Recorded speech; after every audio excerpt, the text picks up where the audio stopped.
कि मुझे फाइंड करने बोला है, find the point on the straight line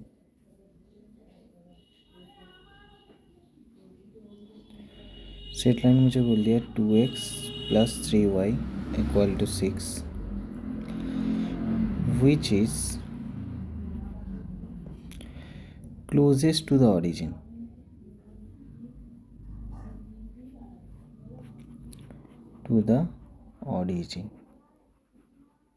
मतलब एक मुझे इक्वेशन बोल दिया है, ये इक्वेशन बोला है क्लोजेस्ट टू द ऑरिजिन, इसको मुझे निकालने बोला है। Find the point on the straight line, तो स्ट्रेट लाइन के ऊपर कोई एक पॉइंट निकालना है जो पॉइंट सबसे क्लोजेस्ट होगा किससे, ऑरिजिन से। तो पहले हम थोड़ा सा इसका पिक्चर ड्रॉ कर लेते हैं। समझो जो स्ट्रेट लाइन है वो मेरे पास ऐसे लिखा है, तो इसको हम ऐसे लिख सकते हैं, the straight line look like x/3 + y/2 that equal to 1। इसका मतलब हम क्या बोल सकते हैं, इसका जो x इंटरसेप्ट है वो है 3,0 में, और y इंटरसेप्ट है वो है 0,2 में। तो इससे हम लोग एक छोटा सा पिक्चर ड्रॉ कर सकते हैं कि ये मेरा एक स्ट्रेट लाइन हुआ, ये मेरे पास एक ग्राफ हुआ जहाँ पे ये वाला मेरा पॉइंट है 0,2, ये वाला जो मेरा पॉइंट है ये है 3,0, और यहाँ पे जो है ये परपेंडिकुलर डिस्टेंस है, और ये वाला पॉइंट मैंने पकड़ लिया अल्फ़ा, बीटा, और this is my origin 0,0।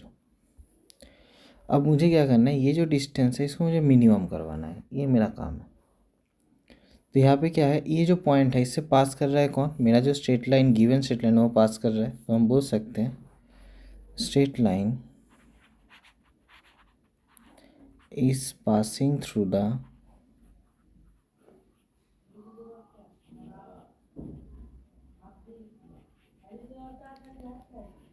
Point alpha, beta, इससे ये पास कर रहा है। अगर इससे ये पास कर रहा है तो हम बोल सकते 2α + 3 बीटा दैट इक्वल टू 6। तो यहाँ से एक काम करते हैं, अल्फ़ा का वैल्यू हम निकाल लेते हैं। तो अल्फ़ा कितना हुआ, 6 - 3 बीटा बाई 2, तो 6 - 3 बीटा बाई 2, ये मेरा हो गया अल्फ़ा का वैल्यू। ठीक है, अब हम डिस्टेंस निकालते हैं। Now distance of 0,0 and alpha, beta, इसका हमें डिस्टेंस फार्मूला पता है तो निकाल लेते हैं। Distance square equal to root, square कर दिया तो रूट नहीं देंगे, तो अल्फ़ा -0 उसका होल स्क्वायर प्लस बीटा -0 उसका होल स्क्वायर। तो यहाँ बोल सकते तो डी स्क्वायर जो डिस्टेंस है that equal to alpha square plus beta square. ठीक है,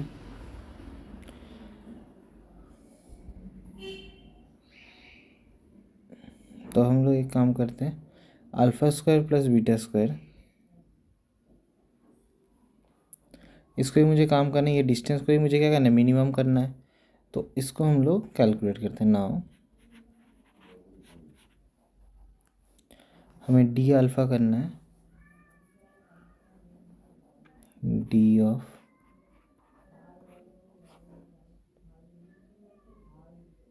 डी बीटा, हम लोग जो अल्फ़ा निकाल लिए थे उसको यूज़ कर लेते हैं। पहले हम अल्फ़ा को यूज़ कर लेते हैं, उसके बाद यहाँ पे यूज़ करते हैं। तो हम मेरा डी स्क्वायर इक्वल टू हो गया अल्फ़ा स्क्वायर हो जाएगा इसका होल स्क्वायर 6 - 3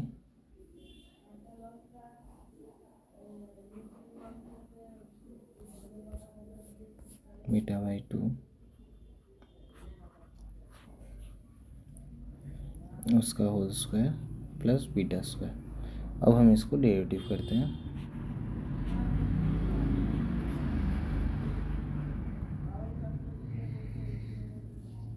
ये सामने आएगा 2 -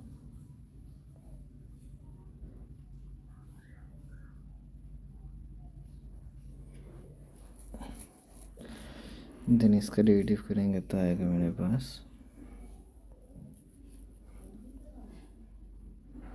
इसको हम सेपरेट करें तो ये ज़ीरो हो जाएगा, सेपरेट करके करेंगे तो इसको हम सेपरेट करेंगे तो ऐसा मिलेगा 3/3 माइनस 3/2 बीटा, ऐसा कुछ मिलेगा।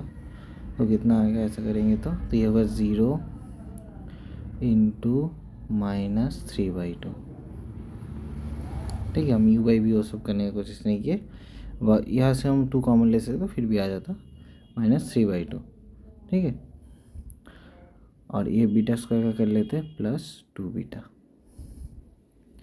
अब बीटा का मेरा यहाँ पे डेरिवेटिव हो गया, तो इसको हम करते हैं कितना आएगा कैलकुलेट कर लेते हैं थोड़ा सा।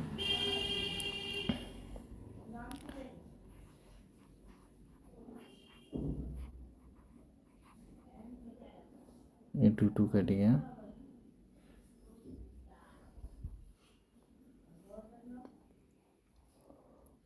इसको यहाँ पे करेंगे तो मेरे पास आएगा -9 प्लस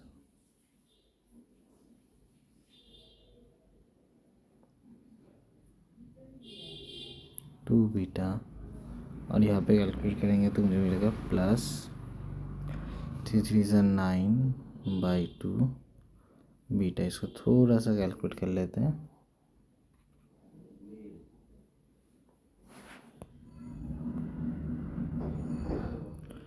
13 बीटा बाई 2 -9, ये मेरे पास हो गया। अब मैक्सिमम मिनिमम वैल्यू के लिए हम इसको सेट करते हैं 0 में, फॉर मैक्सिमम और minimum 13 beta by 2 -9 that equal to 0। तो यहाँ से मुझे बीटा इक्वल टू मिल गया 18/13। ठीक है, अब हम अल्फ़ा निकाल लेते हैं, तो अल्फ़ा इक्वल टू मेरे पास हो जाएगा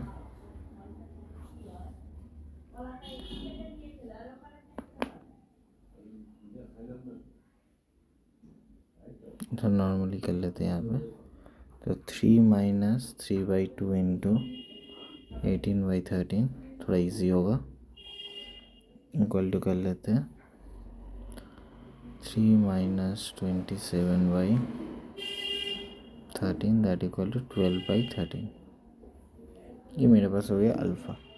अब मुझे D square Y by check करना है, तो D square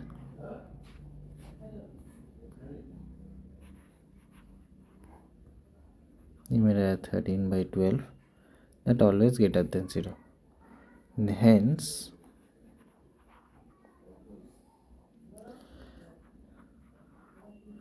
the distance is minimum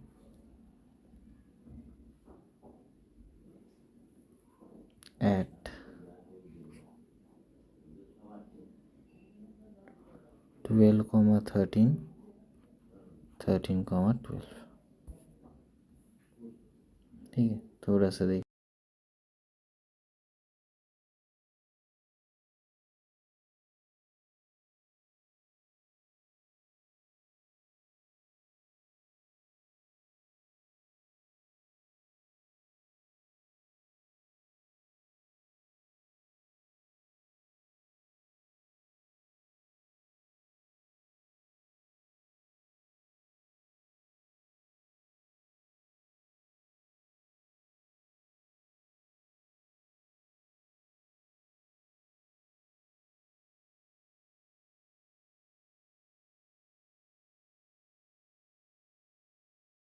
next question है, इंडिकेशन बोला है 0 to π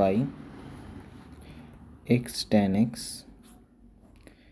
by sec x plus tan x dx। तो इसको मैंने पहले आई पकड़ लेता हूँ।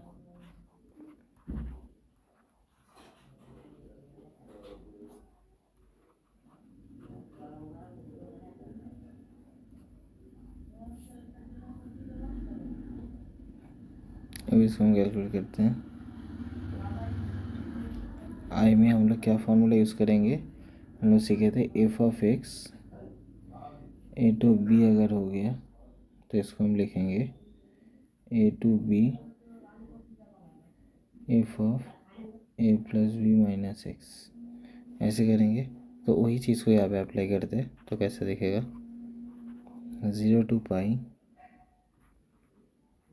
Pi minus x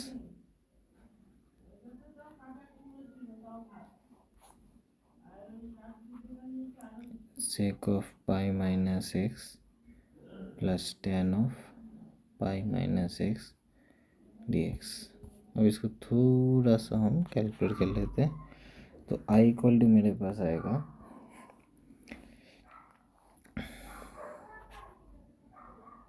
0 to pi pi minus x ten x by, ये भी माइनस में आएगा, सेक भी माइनस में आएगा, टेन भी माइनस में आएगा, तो माइनस कॉमन ले लेते हैं। तो मेरे पास sec X plus ten X D X, तो ये कट गया। अब इन दोनों को हम प्लस करेंगे, ये वाला इसको हम नाम देते हैं 2, और ये जो मेरा नॉर्मल वाला था ये मेरा पास है 1। ठीक है, ये जो 1 और 2 है इन दोनों को एक साथ कर लेते हैं। इन दोनों को एक साथ अगर कैलकुलेट करेंगे तो क्या मिलेगा,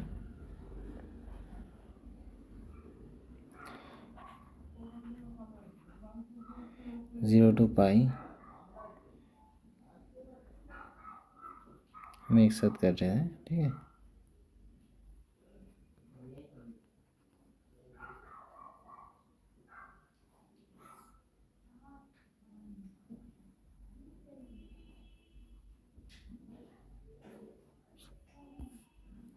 अभी मेरे पास आ रहा है 0 to पाई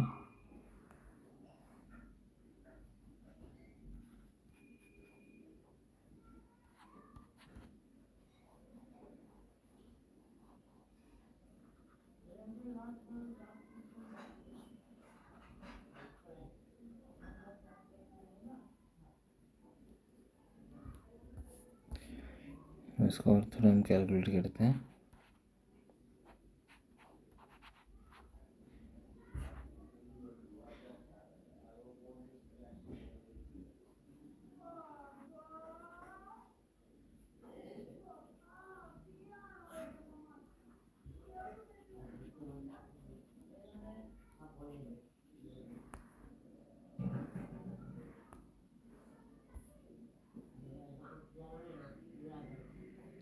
अब इसको हम थोड़ा चेंज कर देते हैं।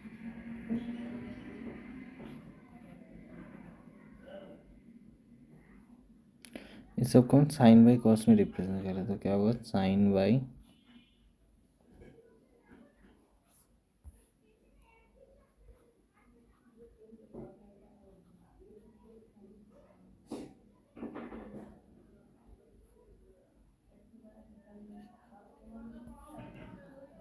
कैलकुलेट करेंगे तो मुझे मिलेगा 0 to पाई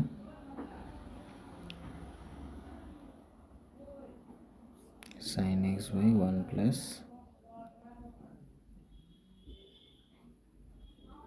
अब ये जो चीज़ है इसको हम थोड़ा सा सेपरेट कर लेते हैं।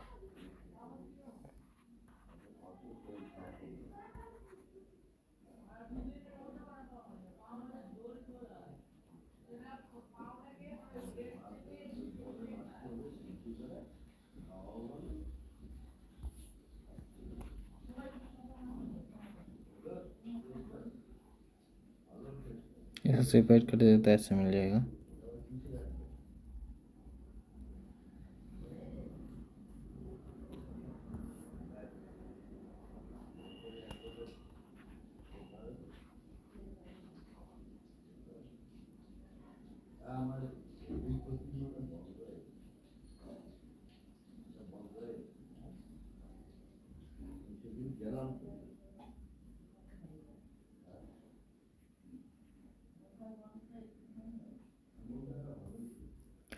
ये वाला पार्ट मेरा इजीली हो जाएगा कैलकुलेशन।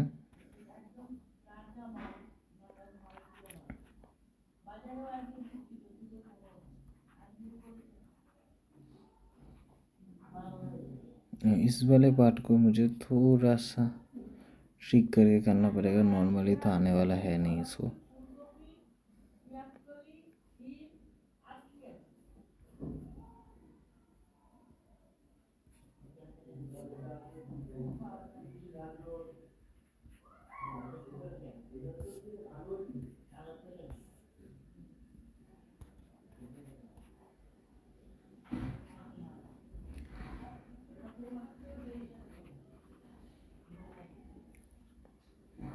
इसको करके करेंगे तो मुझे मिलेगा 1 - sin² 1 - sin² मतलब होता है cos², तो नीचे cos² करेंगे और इसको भी हम सेपरेट करेंगे।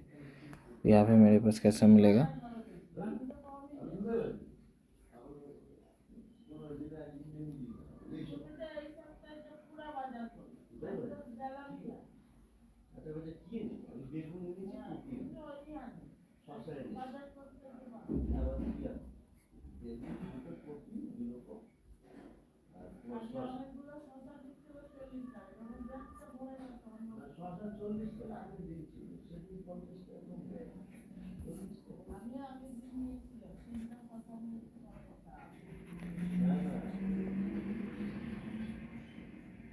अब इसको हम लोग थोड़ा सा कैलकुलेट करें तो हम धीरे धीरे वैल्यू बिठाए थे, ऐसा पाई होगा।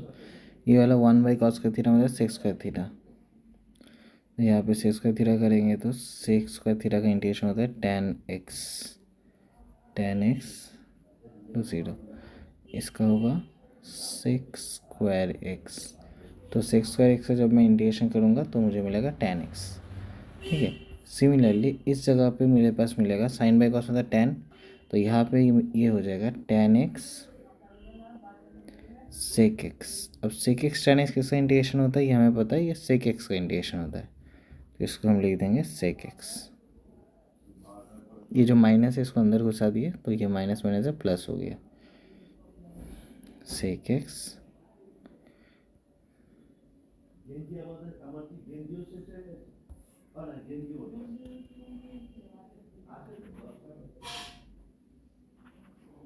मेरे पास है पाई -10 पाई -tan 0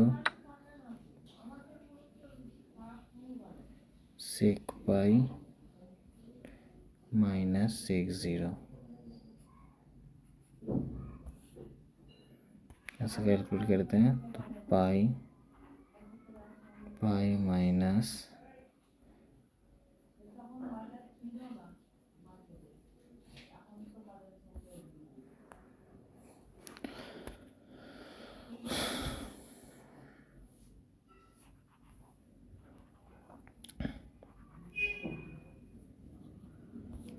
तो आंसर मेरे पास हो गया I = π/2 × π-2।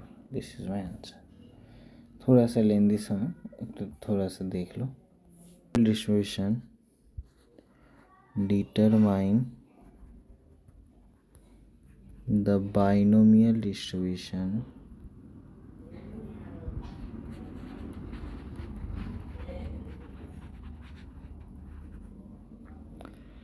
where mean is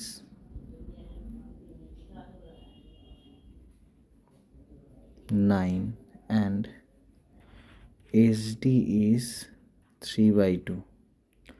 Also find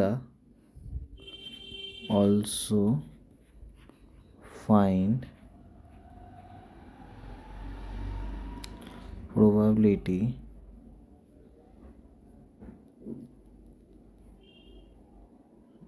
of obtaining most ones है, obtain at most one success.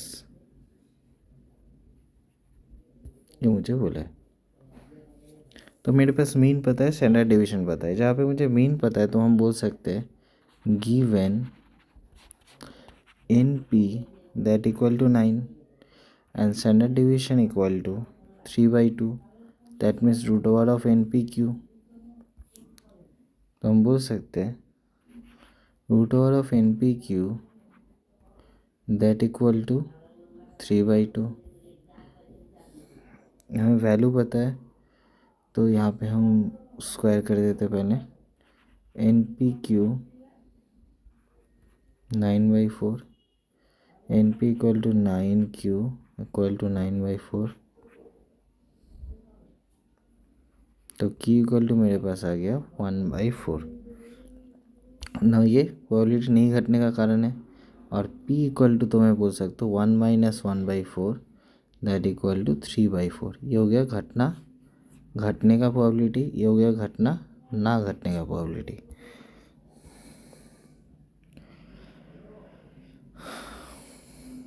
अब n इक्वल टू हम निकाल लेते हैं, तो n इक्वल टू मेरे पास है n into 3/4 into 1/4 equal to 9/4।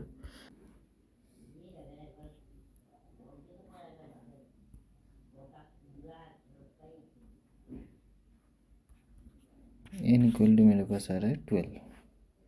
ठीक है, अभी मुझे क्या करना है, अभी मुझे कैलकुलेट करना है। तो n इक्वल टू मुझे 12 मिल गया। अब यहाँ पे मैं कैलकुलेट कर रहा हूँ जो मुझे निकालने बोला है। फॉर्मूला क्या होता है, NCR P⁻0 इंटू Q⁻n-R। इसको हमें कंटिन्यू करना होता है। यहाँ पे बोला है P probability of R less than equal to 1, ये निकालना है। इसका मतलब P0 और P1 को निकालना है। तो कैलकुलेट करेंगे 12C1 3/4 1/4 to the power 12 plus 12C0 3/4 to the power 1 1/4 to the power 11। इसको थोड़ा सा कैलकुलेट करते हैं। 1/4 to the power 12 plus 12 into 3/4 to the power 12। इसको थोड़ा सा और कैलकुलेट कर लेते हैं। तो यहाँ पे डायरेक्ट कैलकुलेट करके मिलेगा 37/4 टू द पावर 12। ये मेरा रिक्वायर्ड प्रोबेबिलिटी हुआ। तो पहला वाला मुझे क्या निकालने बोला था, एन पी क्यू ये सब दिए, एन पी दिया हुआ था, मीन दिया हुआ था, स्टैंडर्ड डिवीजन दिया हुआ था। उससे पहले मैंने किसको निकाला, इससे मुझे क्यू निकाला, उससे मुझे पी मिल गया। अब वहाँ से मैं एन भी निकाल लिया। अब जो डेटा बोला था हमें आर इक्वल टू -1 के लिए, R less than equal to 1 के लिए, वहाँ तक मैंने डेटा को कैलकुलेट किया। अब जो मिलेगा इसको और थोड़ा कैलकुलेट कर सकते हैं हम लोग। ये मेरा आंसर हो गया। Solve the differential equation 1 + y² dx equal to tan inverse y minus x dy। ये मुझे सॉल्व करने बोला है। तो इसको हम सॉल्व करने के लिए इसको हम थोड़ा सा लिखते हैं ऐसे।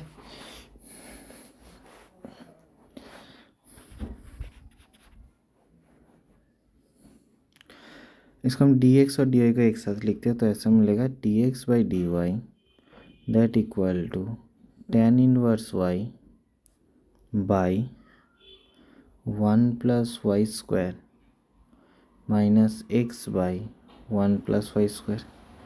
ऐसे लिख ही सकते हैं। तो ये एक लीनियर इक्वेशन की तरह दिखाई दे रहा है। तो यहाँ पे हम इंटीग्रेटिंग फैक्टर वाला काम करेंगे।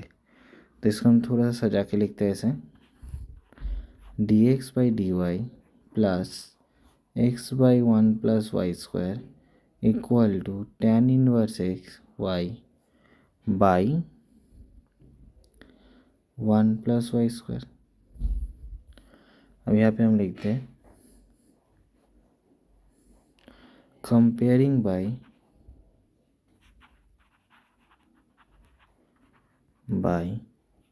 dx/dy plus xpy equal to qy। इसके साथ हम इसको कंपेयर कर रहे हैं। तो इससे मुझे फ़ायदा क्या होगा, हमें मिल जाएगा p और q मिल जाएगा। That implies integrating factor equal to e⁻1/1 + y² dy। क्योंकि मेरे पास ये वाला ही पार्ट है 1/1 + y², ये वाला पार्ट इससे हम निकाल पाए। तो इससे इंटीग्रेटिंग फैक्टर हो जाएगा e⁻tan इनवर्स y। अब हमें now solution of above differential equation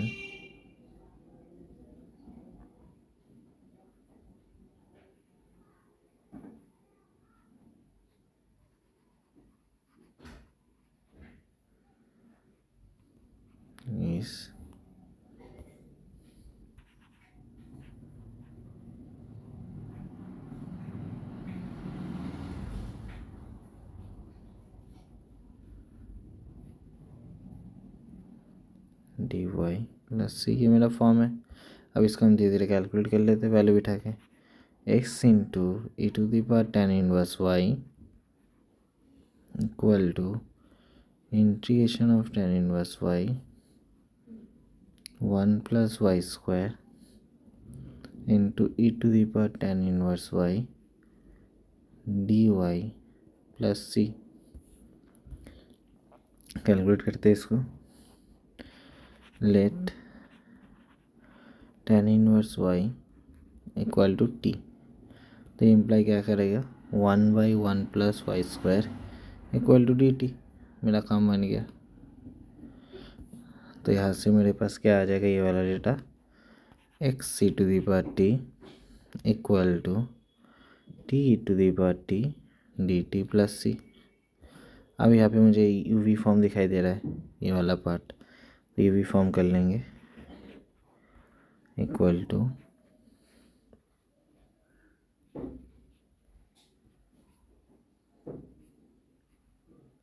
D T by D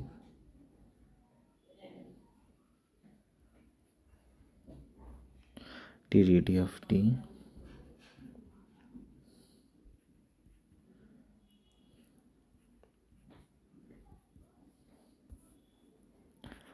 x C to the power T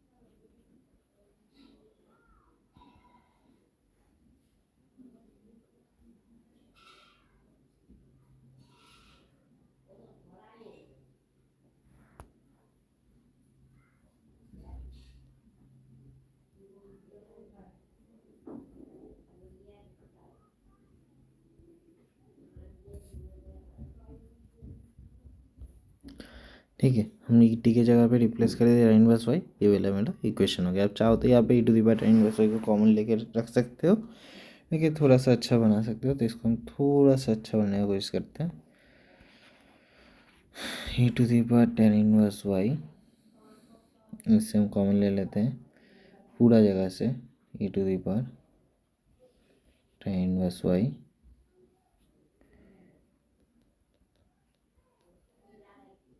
-1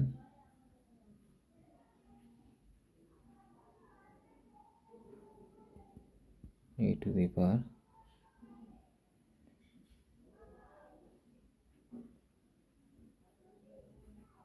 ठीक है। तो यहाँ पे मेरा क्या हो गया, E to the power ten inverse Y, ये कट गया, तो मेरे पास आंसर आ गया